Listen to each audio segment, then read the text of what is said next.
Greetings everyone, this is Connor from Dagora TV, and in this video we're talking about the expansion of Bethesda Game Studios. Before we get into this video, I just want to quickly apologise for there being no video on Monday. As you can tell by my voice, it's been a little bit worse for wear, and it's been this way since Sunday. So that's why this video is late, 'cause I kind of wanted to get it in a fit enough state to be able to record again. And this is the best you're going to have to deal with for this video, because I wanted to make a video for you guys about the news that happened. So, I've waited about 3 or 4 days now to be able to make this video, and this is what we're talking about. We're on about Bethesda Game Studio expanding to a brand new studio, where they tweeted the picture out on the 9th of March. But anyway, let's go through all the stuff about it. So, Bethesda Game Studios already had 2 studios, the main one in Bethesda, Maryland, and a subsidiary in Montreal. The subsidiary of Montreal came about after the release of Fallout 4, with Todd Howard citing that the scale and the ambitions that Bethesda want to achieve mean that the company has to expand. And in fairness, Bethesda Game Studios have put this subsidiary to fair use by releasing a lot of projects, and more projects that they've ever released in that period of time since Fallout 4, whilst they've been taken on. You know, these include about 4 versions of Skyrim, you know, Skyrim Special Editions, Skyrim VR, Skyrim for Switch, and Fallout VR, but they show that Bethesda have been putting their subsidiary to use, whilst the Maryland studio has been presumably been working on these 3 major projects. We know that one of these major projects is The Elder Scrolls 6, but the other 2 projects are out before The Elder Scrolls 6, and we don't know what these are yet.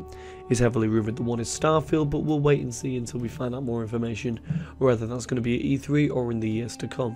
So it came as a massive surprise to me and most people to see Bethesda Game Studios expand again. On March the 9th, the Bethesda Game Studios Twitter page tweeted out a picture announcing that they have taken on a new subsidiary, and that studio is in fact in Austin, Texas. This means that the gap in between major projects is that before 2015, when Bethesda Studios was just releasing Fallout 4, they just had the one studio of the one in Maryland. And since then, Fallout 4's came out, they've released DLC for it, and they now have 3 studios. They have the Montreal office, they have the Maryland main office in Bethesda, and they also have this brand new one in Austin, Texas. I went and did a little bit of research to see who's going to be working at the Bethesda Game Studios in Austin, and who possibly, if there's been any people that's gone over there to be ahead or anything like that. And this actually formerly was Battlecry Studios. And let me talk about what I was talking about in previous weeks. So in last week's video, I talked a little bit about, you know, what I predict or could show up at Bethesda's E3 conference, and I talk about how Battlecry could possibly make a comeback. We haven't seen that game since 2015. And, well, Battlecry has been struggling since that showcase. You know, once it showed it, no one really wanted to know what it was. No one was really looking forward to see, you know, what the game was about or anything. No one was really excited. And we haven't really heard about it since then. It's only really been bad news. And to be honest with you, when PRs, you know, said in interviews they're going to take the game away, they're going to work on it and stuff like that, a lot of people are like, okay, yeah, show us the game later on. And it seems they've not been able to get it in a good state, because the studio has since been shut down and transformed into Bethesda Games Austin.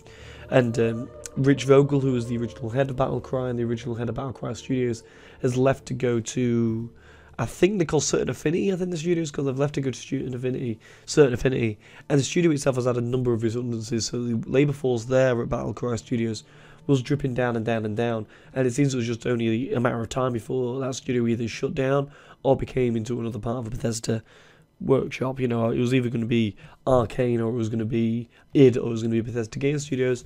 And to be honest with you, I'm kind of happy that it's been Bethesda Game Studios, because it means the Bethesda Game Studios has a higher labour force, which means the amount of productivity and projects they work on can increase. And that was going to take place for any of the studios that, you know, this one was going to go to, with Battlecry not working out. And I think that's a real good thing, because, you know, Todd Howard has said before that they're going to see more productivity from Bethesda Game Studios. We're going to hear a lot more about them. We're going to hear a lot more about what they're working on at different stages, and they're going to release games a lot more frequently. And so far, while it's not been the games we want to see, that's pretty much been true. You know, we've seen a lot of stuff come out from them, so maybe there's a chance now we couldn't get that Oblivion remaster, or there's a chance we can get that Fallout 3 remaster and stuff like that.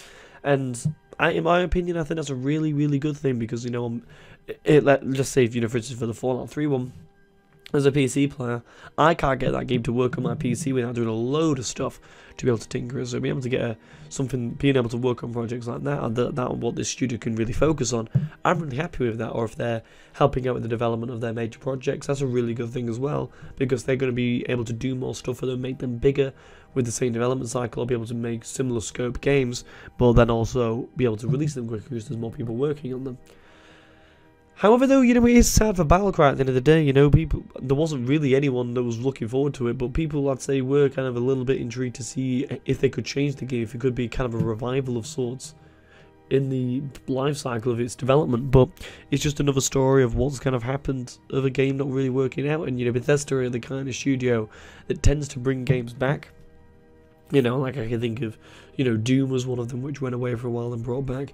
Prey is another one, which they sent away for a while and then brought it back. And yeah, Battlecry just doesn't seem to cut it, maybe because people weren't excited for it at all. There's no real history with, you know, the Battlecry IP, whereas Prey had a game before it, and Doom had, you know, a whole series in the 90s that was behind it. So it's a little bit of a shame to see it cancelled, but, you know, it's not a huge surprise in my opinion to see them move on to a different thing. But with all this stuff of, you know, Bethesda expanded to another studio and taking on another number of, you know, employees to the studio, some say it takes away from the family feel that they originally had with, you know, the other games that they had in Skyrim, Fallout 4, Fallout 3, Oblivion, you know, and so on. They said that the idea of having a small studio, or a smaller studio in comparison to these major studios, in, you know, in EA, Ubisoft, CD Projekt and stuff like that. Some say it takes away from the family feel of, you know, having a smaller studio in comparison to these, making a AAA game and doing it, apart from, you know, the case of CD Projekt, but doing it on the level or better than the majority of others that are out there.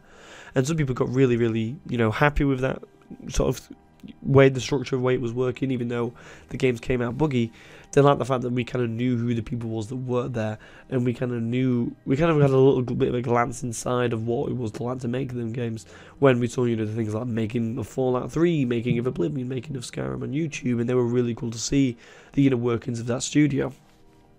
But I don't really subscribe to that argument, to be honest with you, because I don't necessarily feel that family feel of the main studio in Maryland has really gone away with just having a couple of subsidiaries to help with, you know, polishing games and helping with, you know, the phone games and, you know, the remasters and stuff like that. I think that still is going to be there.